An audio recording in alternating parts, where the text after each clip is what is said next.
All right, welcome to another episode of Garage Talks. Today we find ourselves at Wheat Ridge Cyclery with the new owner, David Dentry. Congratulations, David, to buying the shop. Thank you so much. Happy to be here. It's an institution, and I personally have a lot of connections here, and I used to work here, as we talked about a little bit, and obviously the Kiefel family is well known in the biking world, and I'm so excited to see what you might do or might not do, or how it must feel to own such a legendary shop. That going into buying a business, any business, I looked at gas stations, I looked at liquor stores, and kind of asked myself, do I want to be selling gas and liquor to people forever? And then this store came on the market, and it was just like that's what I want right there. Really? Yeah, for sure. Huh. So you came from a techie background. You were with, cell company. You were with Facebook once upon a time.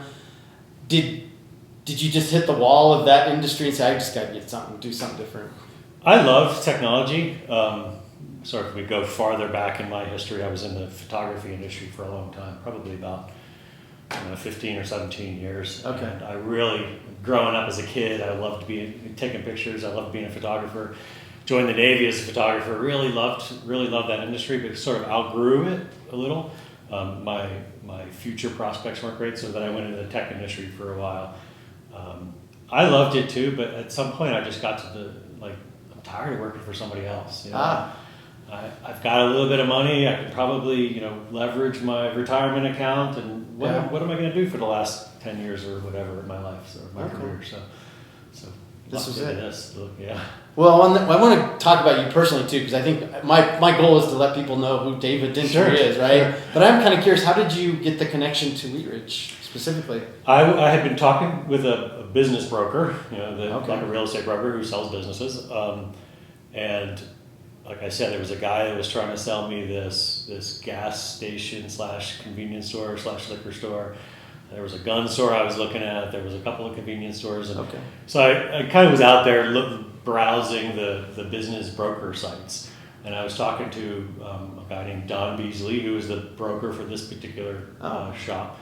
I was talking to him about a different listing that he had. And he said, I have this other thing. And so like hook, line, and sinker. Okay. So they'd already made that decision, obviously, to put it into the market quietly, I assume. Very quietly. Yeah. That was a big thing, is we were concerned about once the employees really heard that the business was for sale, what would happen? What was their concerns? People, what is the new owner going to do to the business? And we didn't want to lose anybody, so we did try to keep it really quiet as long as we could. Yeah. So clearly this is what most people would consider a successful industry or bike shop, and retail's tough, as we all know. Yeah. So you've gotten a 50-year-old company essentially.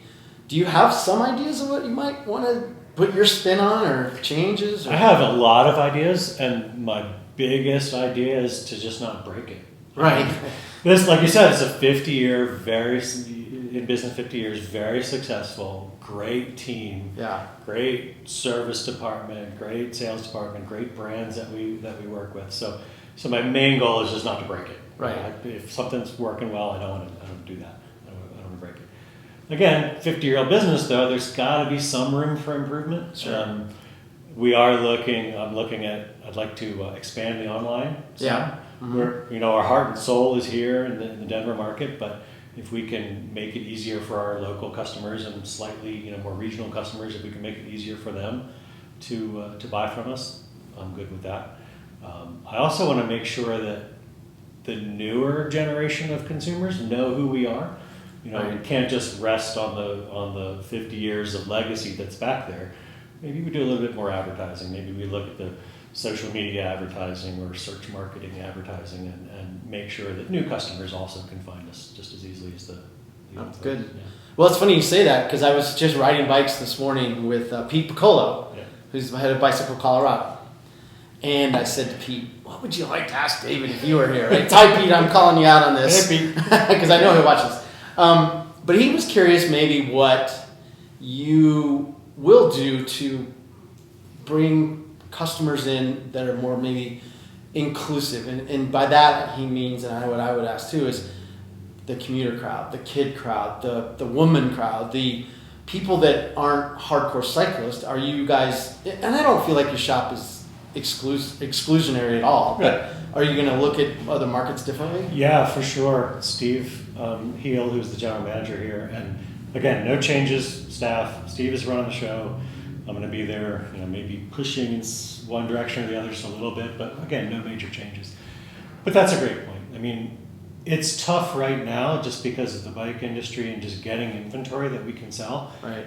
But it hurts. Like I walk around the floor and the bikes are $6,000, $7,000, $8,000, $9,000, and we'd love to sell those, but it's just not, the average consumer just isn't looking for a lot of those products. So we want to make sure that we have a range of products for everybody. We've got them on order. We're working with our partners and the vendors to get those products to us. But we're a family bike shop, and we have to have products for the entire family, and that is definitely something that we're going to keep looking at. Yeah, I mean, it's been here. It started, as you probably well know, as a small little in Eugene, and it just has grown. And I don't know what the flavor of Wheat Ridge Cyclery is in the biking space exactly, but I think it's always been a very favorable community bike shop for sure. But it's one of America's top bike shops. That must come with a bit of weight for you. Yeah. How does it feel? Like, how does it just feel to be owning one of the best bike shops in the United States? I don't think I knew what I was getting into when I did this. First off, I wasn't looking to buy myself a job. Right. I mean, I wasn't looking for 60-hour a week, manning the cash register every day. That's not what I was looking for at this stage of my career. Sure. And I got 5 kids of my own. They're going. 5 kids. Yeah, some of them are going into college, and I need to be able to make enough living for myself that I'm not struggling too. So I was looking at a business, not just a bike shop. I could have done that. And then got in here, made the deal, started talking to our suppliers, and I had no idea how. I knew this was a big shop, but I would get on the phone with Trek or whatever. I'd talk to Trek and I'd say, yeah, I'm going to be the new owner at Wheat Ridge, and there was always that pause, like oh, and practically everybody I talked to used the word iconic with reference to Wheat Ridge. Wheat Ridge is an iconic bike shop. And I was a little intimidated after the first couple of calls because, like I said, I didn't know what I'd got myself into. All the reps are like, oh, new guy, sweet. I'm going to sell him my brand, or you're going to specialize, or, they're going to push you around or whatever. We are an independent bike shop. That is, and I'm obviously not going to name any names, but some of the brands have tried to push around a little bit. Yeah. But we are an independent bike shop. I think it's important for the consumers to have a choice. They walk in the door, and again, the choices are limited because of supply right now, but we need to be able to talk to them, find out what their goals are with bicycling, and then give them the best product, whether that's a $300 starter bike up to a $5,000 racing bike. I mean, we have to have all the different products in there, and if we limited it ourselves to just one particular brand, I don't think we'd be doing justice to the market. Well, I will say, and I'm going to give this a plug for the store here, because when I worked here, I enjoyed the fact that I didn't feel any pressure. I just wanted to get the best bike for the person, and it was like, it was a win-win for sure. Not going to change that. That's exactly our attitude towards product lines. Yeah, it was great. And when the salespeople, when I wouldn't be here and somebody come back for the third time and somebody else sold it, it was fine. Yeah. And we don't do commission. I mean, everybody's out there. We don't, sometimes, I don't even know what the bike industry does, but a lot of industries, there's special programs if you push my product or your product. Right. We don't really play those games. It's whatever's best for the consumer. So you bought this not even a month ago, right? 3 weeks ago? 2 weeks ago today. 2 weeks ago tomorrow we closed. Yeah. How crazy. So when I did work here, one of the things people would ask me is like, well, which bike should I get? And my answer to them was, I would recommend you get the bike that when you go to bed at night, you have to walk into the garage and say, yes. How did you feel the night after you closed? Yes. No, it was a long process. I think we first started talking in January. Okay. And then lawyers and bankers and lawyers and bankers and lawyers. That doesn't seem too long. Yeah, it felt like a long time. Yeah. What really hurt is I would talk to Ron Kiefel, one of the previous owners, who we had a great month. We sold X, and I'm like, just tell everybody. Wait, don't buy. Price kept going up, right? Yeah. Wait until I'm the owner. Wait until my family's in there, and we we can realize some of that. It felt like a long time, but it was a big sigh of relief when everything was, all the papers were signed and I got to, get in here. Even the last week has still been a little anticlimactic because it's been still paperwork. We're working on payroll systems and 401ks and employee benefits and stuff. But I've got my name tag on because I tried to spend like a half a day every day just down on the sales floor talking. I helped a gentleman yesterday buy a pair of shoes, which was exciting. I almost sold somebody some tire tape instead of rim tape. Oh, okay. I almost screwed that up. Yeah. I almost knocked over a rack of handlebars. So I'm still learning the floor. Because you're not really a bike guy, right? Not at all. Which I think is probably good. I've been in various businesses over time, and I've learned that a hobby doesn't necessarily mean a great business decision. Right. I've been on bikes for a long time. I've ridden some, larger rides, but I'm not Ron Kiefel. I never rode in the Tour. I never did any of these things. But I certainly love bikes from a exercise standpoint. I'm more of a runner myself. Mm-hmm. But yeah, I love to get out there and get on bikes. And I'm a road bike guy. I have very little time on the mountain. Mm-hmm. Something I'm going to learn myself too. So what would you say is your expertise lending itself to this business? That's a great question. I think organizational discipline, and making sure that, really two things, making sure that we're being as efficient on the back end in the offices as we can, expense management, that sort of just general sort of business acumen. But most of my career has been around customer service. Okay. So I've led, pretty much all of my recent jobs, I've led large thousands and thousands of customer service agents, mostly on the phone, email, chat.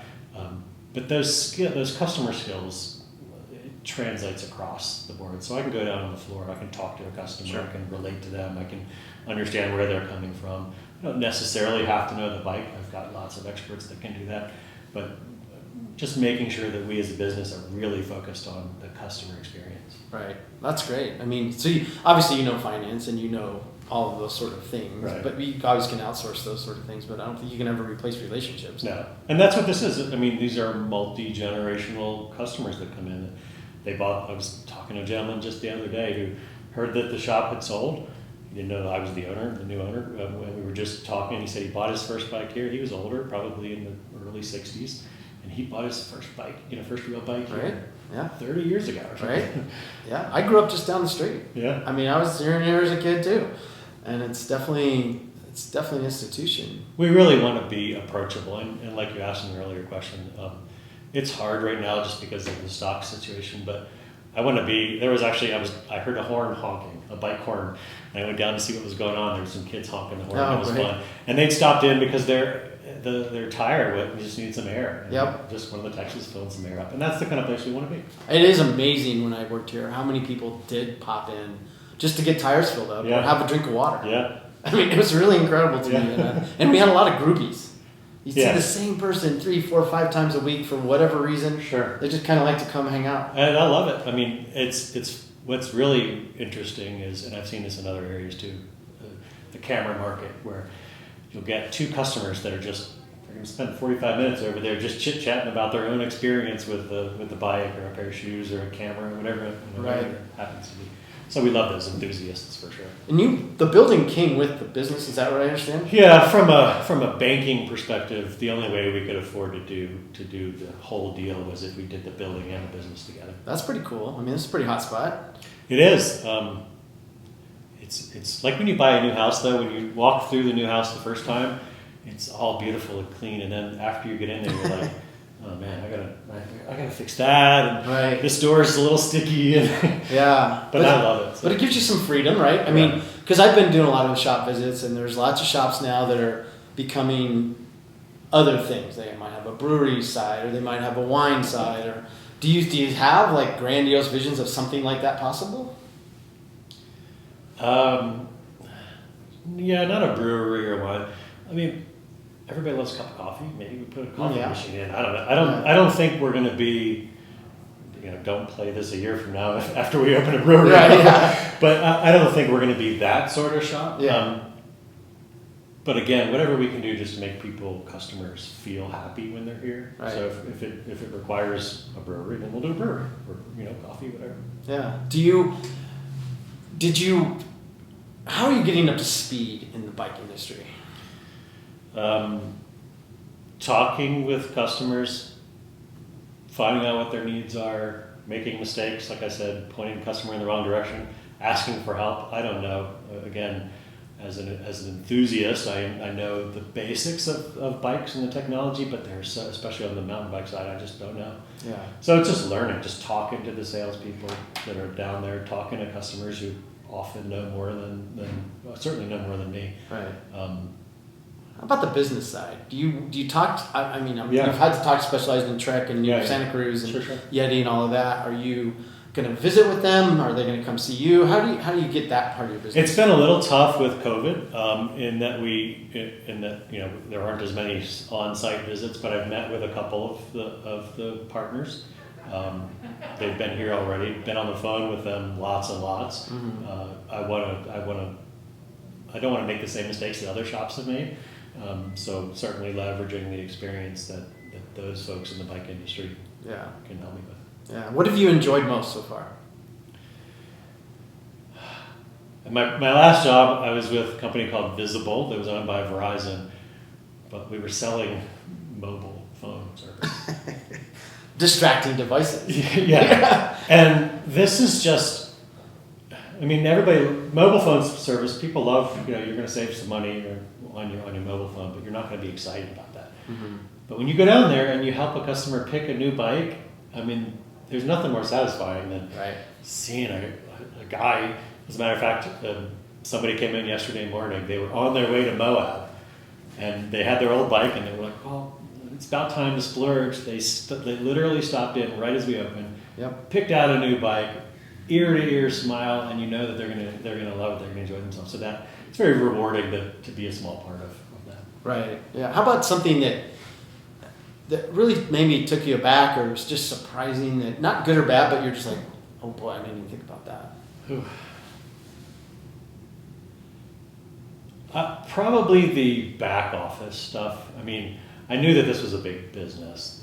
There's a lot of employees, there's a lot of employee issues, but just the sheer amount of paperwork and the sheer amount of business stuff that isn't that fun helping customers get on the bike side. Yeah. So we're going to let Steve deal with all that stuff. Right then, for me, it's QuickBooks. I hate it. That's my QuickBooks day. It just sits on my calendar.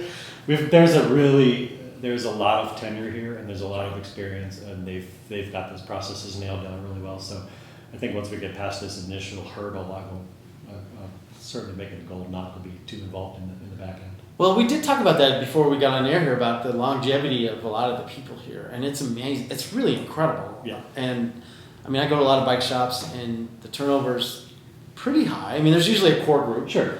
But talk about how building those relationships and how important that is for you and how you're doing it. The customers are the number one priority. Keeping a customer happy and engaged and interested in your product is really important. The second, and I would say just a close second, is your staff, the team that you work with. A big goal of mine will be to make sure that people are happy here, happy employees make happy customers. There's lots of data that supports that. There's always going to be seasonal employees. There's always going to be people that just don't work out. And that's fine, whether we're not the right place for them or they're not the right employee for us, and that's fine. But whatever we can do to make sure that our team is happy, that's really high, top 5 and probably top 3 in my priority list. Do you see, I know with COVID it might be a little more challenging, but some camaraderie building things, some picnics, some hanging out to bring that together? It's interesting. The average tenure here is 15 years or something. It's just, and a bike shop is just amazing. Most bike shops haven't even been open that long. Right. We've got people that have been here 20, 25, 30 almost years. Right. We do need to do some of that. We've already talked about we're going to do a big barbecue in the summertime. Yeah. But yeah, get out there. Maybe we'll do some group rides. Because there's like 70 people here, right, or something like that. A little less. Depends on the season. 50 something, 50 something kind of year round, and then we scale up to 70s. Yeah, it's incredible. Yeah. So let me shift a little bit on you and talk about some personal stuff. Talk about your family and how they were feeling about this decision, and you are moving here, or I moved here about 2 years ago yesterday. Okay. Moved here for the Verizon job from California.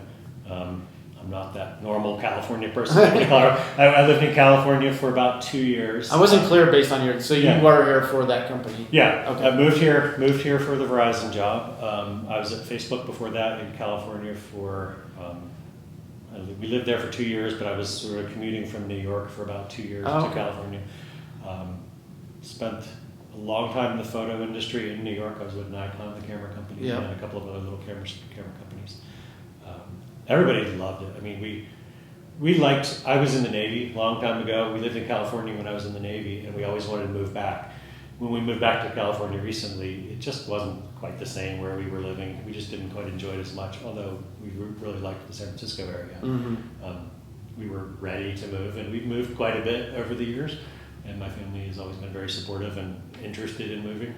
We love skiing, rock climbing, biking. So you're really outdoorsy. This is like nirvana. So next thing you know, you're going to be a total bike geek, and you're going to be pounding all the mountains. And how old are your kids? I've got a whole range of kids. Right? The youngest is 10. I've got 5 kids. Okay. 10, 13, 17, 22, and 24. And how are the younger ones? Are they like in the schools here in the environment? We've homeschooled our kids for the whole time, but they do like a 2 or 3 day a week program now at a charter school. It's just really to meet friends, so they've met a lot of friends there. Mostly they've met skiing buddies and biking buddies there. But they love it. They love the outdoors, and like I said, we do a lot of rock climbing. We've been a lot more involved with rock climbing just because it's so accessible around here. Right. Same thing with skiing. I mean, we skied probably 20, 25 days this year. So. Are they pretty excited to try some new bikes and be in here and looking around? Yeah. My 13-year-old, actually, I borrowed a e-mountain bike to take home. And I'm a size large, but I took home. No, actually, I'm a size large, but I took home a medium, which was a little small for me, but he can fit on it too. He's been tearing it up. That's awesome. How about your wife? What does she think about all this?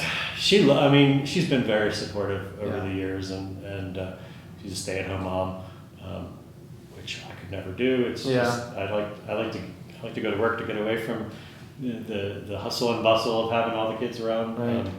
So she's been very supportive.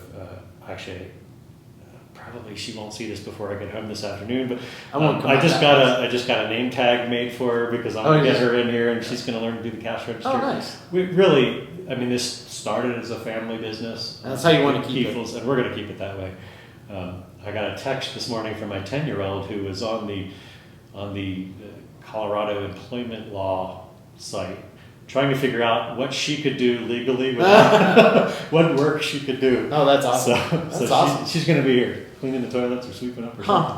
That's really cool. Yeah. So I was looking at LinkedIn again, to get a little background, and there was a book that you made a comment on that I just bought a bike shop, and I forget the name of the darn book, but it must be some sort of an inspirational type, becoming a man or something like that. Maybe. Yeah. But I guess my question really is, where's the genesis of the entrepreneur in you?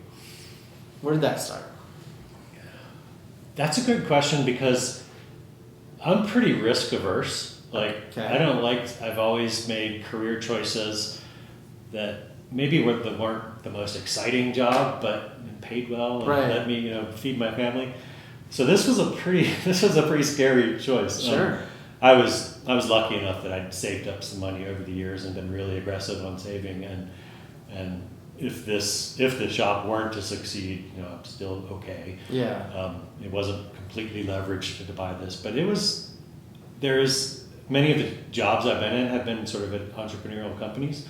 I wouldn't describe myself as a real entrepreneurial risk taker at all, though. Yeah, but now you are an entrepreneur. Don't remind me of that. But was your dad, was your uncles, or? Yeah, that's a good question. My dad was a traveling salesman. He's still around. He was a traveling salesman when I was growing up, but about the time I left the house, he started his own business. He was a traveling salesman for medical supplies and medical equipment, Okay. and I guess he realized that there was an opportunity for repairing medical supplies, medical equipment. So he started his own company fixing medical stuff, and was very successful with that. Just sold it and retired himself maybe 3 or 4 years ago. So he basically was an entrepreneur. Yeah. I mean, you picked up on his lifestyle of making himself successful. Right. Certainly learned a lot from the ability to take some calculated risks. Yeah. What does he think of this? He made me feel good. He said he was proud of me. Oh, cool. My father and my mother both said they were proud of me that we pulled this off, and they were excited. They live back east. So. Do they live now? I noticed your hometown was York. Yeah. So I know I've been there. Oh, really? And I love the farmers market. Yeah. It was a really cool place. Lots of York, Pennsylvania. York, Pennsylvania. Yeah, lots of Amish. That's where Amish country. Yep. So lots of Amish markets and really good sausages. Oh my and gosh, really good cheese. cheeses, Yeah. farm dairy products. They have really good stuff. Yeah, they live. So my dad is from northern Maryland, and just inside of the Maryland border from Pennsylvania. Yeah. So when I was in late teens, or maybe 13, 14, we moved up into Pennsylvania, like a mile inside of Pennsylvania. So sort of halfway between York, PA, and Baltimore. Yep. And they're still over there. Okay. Yeah, that's a beautiful area, and it's not too far from Gettysburg, which is incredible. Yeah. I used to be in the sales business and the hunting business, and we had reps in Allentown. Yeah. So I'd fly to Allentown and Charlie's by the Sea restaurant, and I would go to York because I love that market. And the biking there is hard. Lots and lots of rolling hills, not like here where you get on a hill and you're just on that hill for the day. It's just all up and down there. I'm more of a runner, like I said, and I ran the Gettysburg Marathon a couple times, a bunch of marathons around the York, PA, and it's not a lot of flat. No, that's right. And there's sometimes buggies in the shoulder that you have to move around. I ran a marathon in one of the little Amish towns there, and there was a bunch of Amish folks and Mennonite folks running the marathon in traditional outfits, and same thing. You had to dodge the horse poop on the road from the buggies. Yeah. Yeah. So what have you learned? What have you loved so far about Colorado in the couple of years you're here? Just the outdoor access. Is there anything else that's really jumped out? Outdoor access has been great. I think the pace, although it's probably picked up a little bit depending on what industry you're in, but it's a little bit slower. There's not quite, especially compared to sort of Silicon Valley where I was before, or New York City. I mean, it's a Friday afternoon and it's sunny and there's nobody in the office. Right. Everybody's headed up into the mountains to enjoy their weekend. I love that. I'm a big fan of like a work-life balance. Yeah. And there's a lot of that here. Yeah, that's great. I'm sure your employees will really appreciate that philosophy as well. It doesn't sound like you're going to come in and shake the trees and try to maximize the profits and all that kind of thing, and that's probably really refreshing. We are going to try to maximize profits. Well, I shouldn't don't get me wrong. But I mean, that's not your overall no, goal. not at all. Yeah. Again, happy team. Yeah, that's great. It's happy customers. So I'm sure the customers will love that, and that's what matters. Well, thanks for spending some time with us on Garage Talk and get to know you better, and best of luck and congratulations, and I hope we can help support things with you guys as well as the time goes down. I appreciate you giving me the opportunity to talk to your audience and meet up. So. Super. Thank you. All right.